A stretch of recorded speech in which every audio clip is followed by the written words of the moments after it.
heroic service to our great nation. We set aside this day to honor their sacrifice, remind all Americans of the tremendous price of our precious liberty. In 1992, Michael A. Ciociola, lead pastor at Calvary Christian Center, began Memorial Day ceremonies to provide his congregation and our community an avenue to pay honor and tribute to veterans and military personnel who have paid the price for freedoms we as Americans enjoy today. Calvary Christian Center members provide set design, construction, and actors. Over 200 church members participate in the ceremonies. Many Beale Air Force Base airmen volunteer for the construction and community assistance for the Freedom Heroes Outdoor Memorial, train medical reenactors, and erect the Alaskan tent for the Afghanistan Field Hospital. The memorial display has developed throughout the years, capturing the tributes and dedications of our great fallen heroes. 1994, Vietnam Wall, consisting of 3 panels. 1995, Tomb of the Unknown Soldier was added. 1996, Vietnam Bearcat Field Hospital was added. 2 panels added to the Vietnam Wall. 2001, present 6-panel Vietnam Wall constructed. 2002, 9/11 tribute added for the firemen in the Twin Towers. 2003, War on Terror tribute, tumbling of the Saddam Hussein statue. 2004, War on Terror tribute, honor current military personnel. 2005, War on Terror tribute, Iraqi voters, the moving wall on display. 2006, War on Terror tribute, salute to the fallen, Freedom's Hero War on Terror memorial constructed in the East Park area.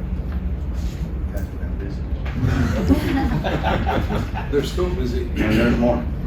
2007, tribute at Arlington, 4 panels added to the Freedom's Heroes Memorial. 2008, to present, panels added annually as needed. As of 2021, a total of 21 panels. 2015, an Afghanistan Field Hospital added. Yuba City citizens and Americans throughout the United States live in freedom because of the sacrifices made by those who have served and by those who continue to serve. Now, therefore, be resolved that I, Mark Boomgarden, Mayor of the City of Yuba City, on behalf of our entire City Council, do hereby recognize the grateful nation remembers and Michael Ciociola for their contributions to create this exhibit for all of our community to come and pay their respects for those fallen soldiers on Memorial Day. And I might add, there's people coming from across the United States. It's not just our community. Vice Mayor. Thank you, Mr. Mayor. Pastor, we can't say thank you enough as a veteran. And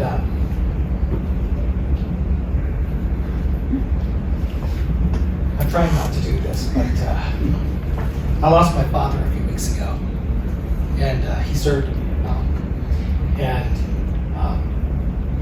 there's a lot of healing that went on at these services because our Vietnam vets came home, not to such a great welcome. And it wasn't what we had when I served in Desert Storm. So to you, congregation that's here, to my council for honoring my request to honor you, thank you so much.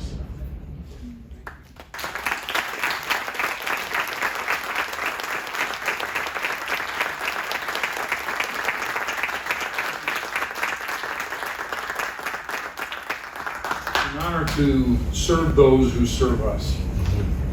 Those, of course, that we memorialize every year Memorial Day weekend. It's far more than just a long weekend. It's a time to be grateful and remember freedom is not free. It's also a time to recognize the fact that people are still vigilant and protecting us and watching out for us every single day. We get to do what we're doing in this room. We can debate, we can talk about issues, we can pass resolutions, make policy, all because we're a free people, because of those people who are willing to stand on that line and protect the right for every citizen to do what you're doing here tonight. I want to thank the City Council, Mayor, Vice Mayor, and all of you, but I would be remiss to not mention the fact that this is not something I do by myself. My wife and I had a dream to do this many years ago. She's the daughter of a World War II veteran who saw action in the South Pacific and things he didn't want to talk about when he came home. My daughter, who has traveled the world, working with the Billy Graham Association, she's an audio specialist, got a great technician to help me with things that are very important to do today. My son, who's my senior associate, Michael, Pastor Michael, and he's got creative abilities and skills to put pen to paper and make those things that we do on Memorial Day weekend come to life, absolutely live among us. My daughter-in-law, and they're all here, some of them are here, my daughter didn't make it up, but most of them are my daughter-in-law, whose father was a full bird colonel in the United States Air Force, retired, and he was the driving force behind Global Hawk, which is stationed right out here at Beale Air Force Base. When we first came to Yuba City, California, it had been my desire for many, many years to interface with our military as best we could. And lo and behold, we have one of the greatest military bases in America right here in our backyard. They're family to us. We should always treat them with honor and respect and be appreciative of all that they're doing to make sure we remain safe in the United States of America. So, in addition to my family, and those that are around us in my office and the team that we have assembled that are all in making good things happen, over 200 volunteers that are out there in this heat sweating and taking things apart and putting them back. I have to pay tribute to all the people that make this possible, to a church board that says, we stand with you and we'll help you fulfill the mission that God's called you to fulfill. So once again, thanks to the team. And if anyone deserves a round of applause, it's the team that deserves that, because it would never happen without people helping us.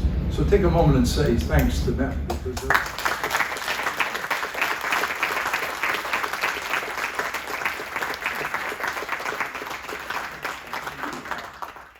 Before we take a picture, I know you have some other ceremonies coming up. I heard about those yesterday. Would you mind sharing those with us? Sure. For those of you that love our Constitution and have taken time to read what it says about your liberties and freedoms, for those of you that might understand that the bedrock of America is our Constitution, our Declaration of Independence, and those founders that used biblical principles to put together the greatest and freest nation on this planet. This coming 4th of July, just prior to that, the Sunday before that, we're having Rick Green from Wall Builders out of Texas. He's a constitutional expert. If you've got any questions about the Constitution and what our founders intended, you will have them answered at that meeting on that Sunday at 10 a.m. And then later in the year, going into September, this is the 20th anniversary of 9/11. And the Sunday before 9/11, we are going to be taking the time to commemorate that turning point in America's history. We will be honoring our law enforcement, our fire department, our EMT folk, the people who serve us in our local community every single day and night. And I'm bringing out to speak and share his story Stanley Pramath. Stanley is one of only 4 who survived above the strike zone in Tower 1 when those towers were hit and collapsed. He's got a story that literally will spellbind you when you hear him tell how God protected him when that tower fell. It's an amazing testament to what God can do and the goodness of God in people's lives. So you might want to mark those times and think about being a part of those ceremonies. Thank you for that, Pastor C. Now the